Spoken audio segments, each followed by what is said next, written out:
नमस्कार साथियों, आप सभी का दत्ता क्लासेज में स्वागत है। साथियों, हम यूपी पुलिस 62,000 वैकेंसी की प्रैक्टिस सेट की बात कर रहे हैं और बेसिकली हम मैथ की बात कर रहे हैं। मैथ के वो सारे क्वेश्चन जो प्रीवियस ईयर पूछे गए थे उन सबको हम डिटेल में डिस्कशन करते हैं। ठीक है, आपके कुछ डाउट भी होते हैं, वो भी मैं विथ वीडियो सोल्यूशन आप तक पहुँचाता हूँ। तो अगर आपके पास कोई ऐसा डाउट है, कोई ऐसा क्वेश्चन है जो आपसे नहीं बन पा रहे या उसकी ट्रिक नहीं बन पा रही है, तो वो हमारे पास भेजिए, उसका वीडियो सोल्यूशन मैं आप तक पहुंचाऊंगा। ठीक है, आज हमारे पास कुछ बेहतरीन से क्वेश्चन है। पहला क्वेश्चन आपके सामने स्क्रीन पे है। कह रहा है किसी स्कूल में लड़के तथा लड़कियों की संख्या का अनुपात 4:1 है। यदि लड़कों के 75% को तथा लड़कियों के 70% को छात्रवृत्ति मिलती है तो उन विद्यार्थियों का प्रतिशत बताओ जिन्हें छात्रवृत्ति नहीं मिलती है।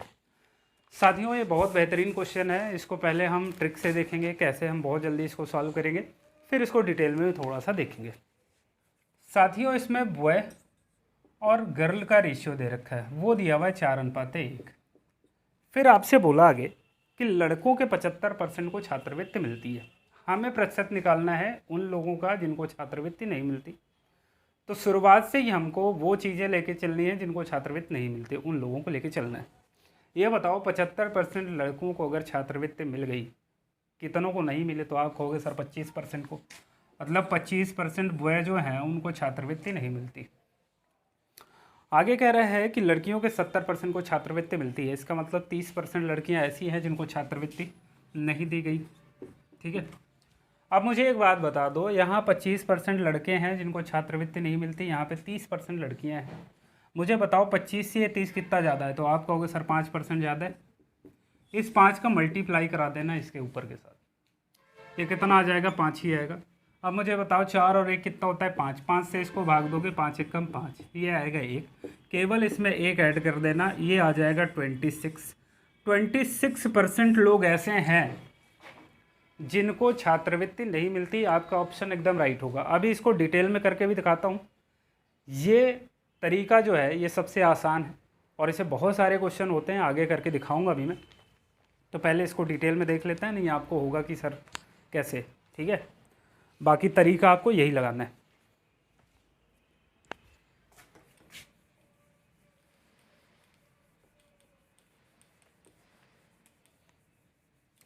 मुझे एक बात बताओ भाई, इसमें बोला है कि जो बॉय हैं और गर्ल है उनका रेशियो 4:1 है। हम मान के चलते हैं कि बॉय हमारे टोटल 400 हैं और गर्ल हम मान के चलते हैं कि टोटल 100। सॉरी, यहाँ 1 है, ओ नो। ठीक है, हम मान के चलते हैं गर्ल्स हमारी कितनी? 100 है। इस बात में किसी को कोई दिक्कत नहीं होगी। अब मुझे बताओ, कह रहा है कि 75% लड़कों को छात्रवृत्ति मिलती है। इसका मतलब 25% लड़कों को नहीं मिलती है। 400 लोग हैं, 400 लड़के हैं, उसमें 25% को छात्रवृत्ति नहीं मिलती, तो 25% निकाल लो, कितना आएगा? 25 चौके 100। मतलब 100 लोग ऐसे हैं लड़कों में जिनको छात्रवृत्ति नहीं मिलती। ठीक है, दूसरा क्या है? लड़कियां हैं कुछ, मान के चलो, यहाँ तो हमने मान लिया 100 है। 100 लड़कियां हैं जिनमें कह रहे हैं जिनको 70% को छात्रवृत्ति मिलती है। इसका मतलब 30% लोगों को नहीं मिलती। भाई 100 का अगर हम 30% निकालेंगे तो आप सबको पता है 30 ही आएगा। भाई डबल जीरो कट जाएंगे, 30। तो 100 लड़के हो गए, 30 लड़कियां हो गई, टोटल 130 लड़कियां हो गई। सॉरी, 130 स्टूडेंट हो गए जिनको छात्रवृत्ति नहीं दी जा रही है। टोटल 130 स्टूडेंट हैं जिनको छात्रवृत्ति नहीं दी जा रही है और टोटल स्टूडेंट है कितने? 400 ये 100 ये 500, टोटल छात्र 500 हैं। 100 से गुणा करेंगे, परसेंटेज आएगा, यहाँ से 0 0 काट दिया, 5 दूना 10 कट गया, 13 दून 26। 26% लोग ऐसे हैं जिनको छात्रवृत्ति नहीं मिलती। ये डिटेल में भी आप कर सकते हो, ये भी आसान है, लेकिन मेरे हिसाब से वो सबसे बेस्ट तरीका है, तो उसी से आप जाएंगे। ठीक है, एक और क्वेश्चन की बात करेंगे। टमाटर 20 रुपये किलो है, टमाटर 20 रुपये किलो है, ले लो।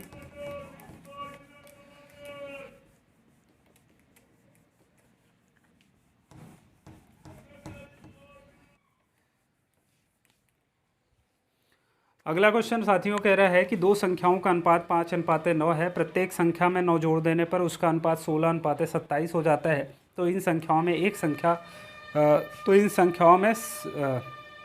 होगी। कोई भी संख्या आपको बतानी है, मतलब कुल मिला के 5:9 है। तो संख्याएं बतानी हैं दोनों। भाई ये 5:9 है, तो हम मान के चलेंगे एक संख्या हमारी 5x है, दूसरा हमारी 9x है। फिर कह रहा है दोनों संख्याओं में 9 जोड़ देते हैं। इसमें भी हमने 9 जोड़े हैं, इसमें भी हमने जो 9 जोड़े हैं। इस तरह से जो रेशियो बन के आता है वो आपका 16:27, 16/27 आता है। यहाँ से भाई अगर हम 9 कॉमन ले लें दोनों से तो ये 1 हो जाएगा। ठीक है, दोनों से 9 कॉमन ले लिया, 3 से हमने काट दिया, 9 त्रिक 27। मल्टीप्लाई कराओ, 3 × 5 = 15x प्लस 9 त्रिक 27 बराबर 16 का मल्टीप्लाई कराओ इसके साथ 16x प्लस 16 × 16। ठीक है, इसको उधर ले जाओगे 16x - 15x x आ जाएगा। इसको इधर लेके आओगे 27 - 16 कितना 9, कितना होगा 11, सॉरी 27 से 16 जाएगा कितना, 7 से 6 गए 1, 2 से 1 है 1, 11 आ गया। x की वैल्यू 11 आ गई। हमारी संख्या क्या है, पहला 5x है, 5 × 11 करेंगे कितना, 11 × 5 = 55। ये पहली संख्या आ गई। दूसरी संख्या हमने क्या माना है भाई, 9x, 9 × 11 करेंगे 11 × 9 = 99। दूसरी संख्या हमारी 11 आ गई। ये बहुत आसान क्वेश्चन है, तो इसके लिए ट्रिक मत ढूंढना, ठीक है, क्योंकि भूल जाओगे, क्योंकि मुझे पता है ना ये भूलता बहुत ज़्यादा है। तो इसको डिटेल से करेंगे और बहुत तेज़ी से आएगा। चलो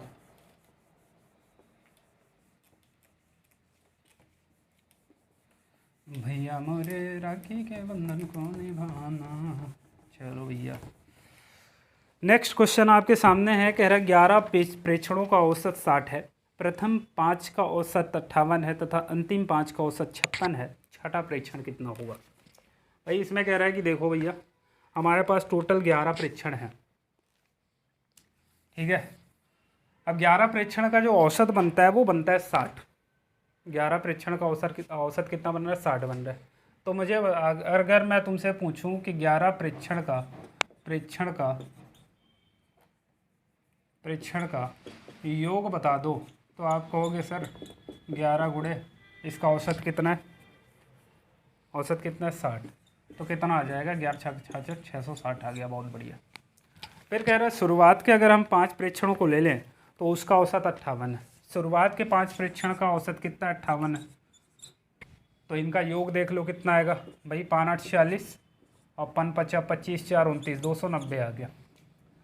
और उसके बाद कह रहा है कि लास्ट के 5 प्रेक्षणों का औसत कितना है।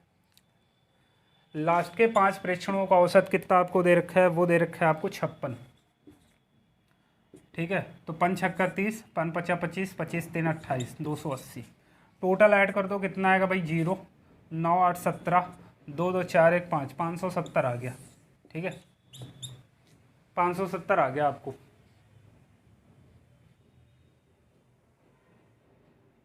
ठीक है, अब इस 570 को माइनस कर दो, हमारा छठा परीक्षण आ जाएगा। 0, 16 से 7 गए कितना, 9, 90। छठा परीक्षण हमारा 90 होगा। ये आपका आंसर है मेरे साथी। अगला क्वेश्चन कह रहा है 16 पुरुष किसी एक कार्य को 49 दिनों में समाप्त कर सकते हैं। 14 पुरुषों ने कार्य प्रारंभ किया और 8 दिनों में कुछ कार्य समाप्त कर दिया। यदि बचे हुए कार्य को 24 दिनों में समाप्त करना हो तो और कितने अतिरिक्त पुरुषों की आवश्यकता होगी, और कितने अतिरिक्त पुरुष हमको चाहिए। ये बहुत बढ़िया क्वेश्चन है मेरे साथी। सबसे पहले आपको यही काम करना है कि टोटल काम कितना है वो निकाल लो। टोटल काम निकलेगा कैसे, 16 पुरुष हैं, ठीक है, 16 पुरुष हैं और कोई एक काम है जिसको 49 दिनों में करते हैं, तो 49 से मल्टीप्लाई कराओगे हमारा टोटल वर्क हो जाएगा, टोटल काम। ठीक है, अब इसका मल्टीप्लाई कराओगे कितना आएगा, 16 नहीं है 144 होता है, 144 का हो गया 4। ठीक है, हासिल आ गया कितना 14, 16 चौके 64, 64 ऐड कर दो कितना, 4 4 8, 6 7 78, 784। ठीक है,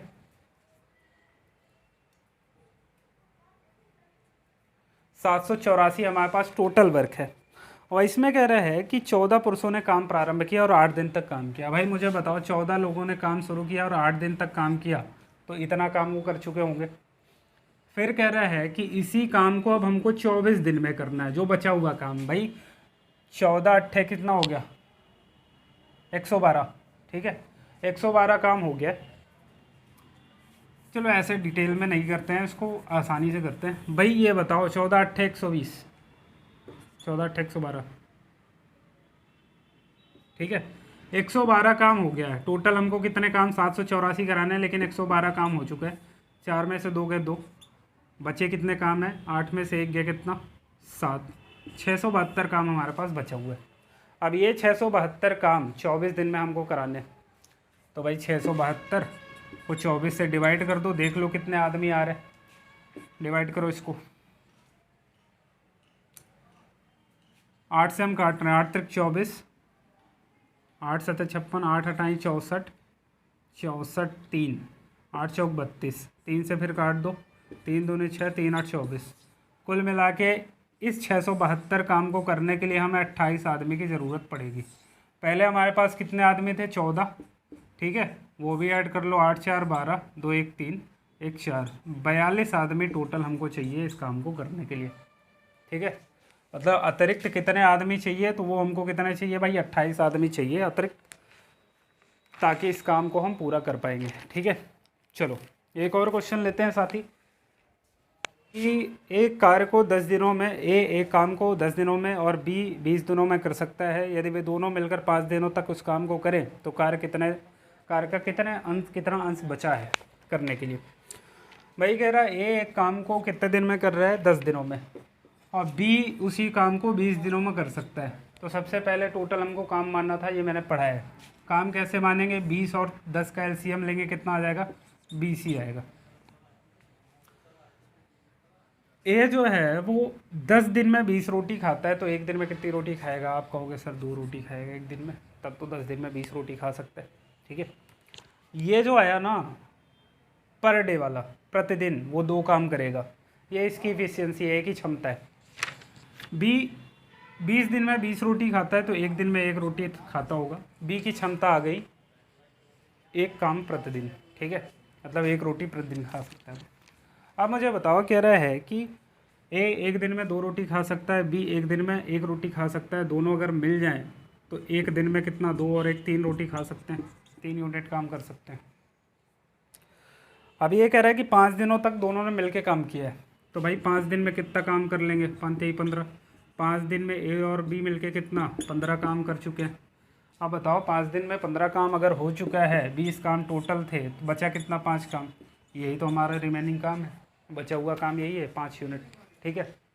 इसमें किसी को कोई प्रॉब्लम नहीं होनी चाहिए। एक और क्वेश्चन लेते हैं, आज का लास्ट क्वेश्चन आपके सामने रहेगा साथियों। आज का अंतिम क्वेश्चन आपके सामने है और ये है रेशियो वाला क्वेश्चन, तो इसको भी हम समझेंगे। चलो, इसमें कह रहा है ए और बी का रेशियो 1:2 है। ए और बी का रेशियो कितना है, 1:2 है। उसके बाद बी रेशियो सी कितना दे रखा है, बी रेशियो सी आपको दे रखा है 3:4। उसके बाद सी रेशियो डी आपको दे रखा है कितना, 5:6।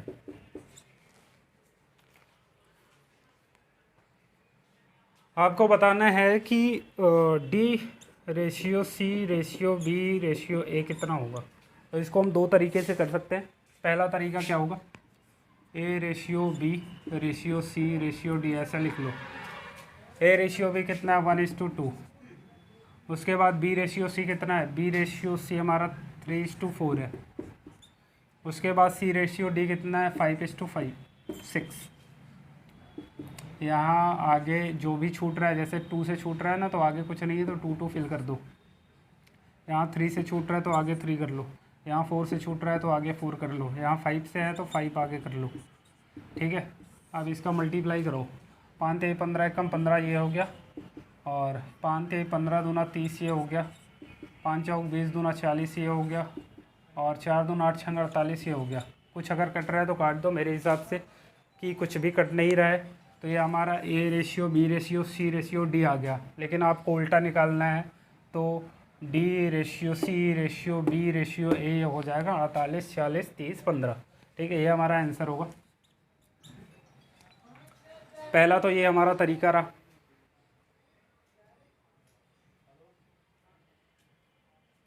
अब देखो इसको शॉर्ट में कैसे करेंगे। शॉर्ट में अगर आपको करना है तो क्या करो, पहले इनका मल्टीप्लाई करा लो। 5 15 कम 15 ये हो गया 15। फिर क्या करो, इसको और इसको ले लो, 5 तेई 15 दूना 30 ये हो गया। फिर क्या करोगे, इसको इसको और इसको ले लो, 4 दूना 8 5 40 ये हो गया। फिर लास्ट में इसका मल्टीप्लाई करा दो, 4 दूना 8 6 48। ठीक है, ऐसे भी आप कर सकते हो। मेरे हिसाब से सबसे ज़्यादा आसान यही है, तो इससे आपको करना होगा। मेरे साथियों, यहाँ तक अगर आपको किसी भी सवाल में कोई भी प्रॉब्लम है, कोई भी दिक्कत है, तो हमारा व्हाट्सएप नंबर लिखा हुआ है ऊपर 77 52 86 85 99। इस पे आप संपर्क करिए। ठीक है, आपका कोई भी ऐसा क्वेश्चन है जिसका तरीका या ट्रिक नहीं बन पा रही है सही, तो वो भी हमारे पास भेजिए, उसका वीडियो सोल्यूशन आप तक पहुंचेगा। तो आज के लिए इतना ही रखते हैं, बाकी मिलते हैं नेक्स्ट वीडियो में। तब तक के लिए थैंक यू सो मच, धन्यवाद। जय हिंद, जय भारत। लगे रहो, डटे रहो, एक दिन सफलता जरूर मिलेगी। Thank you so much.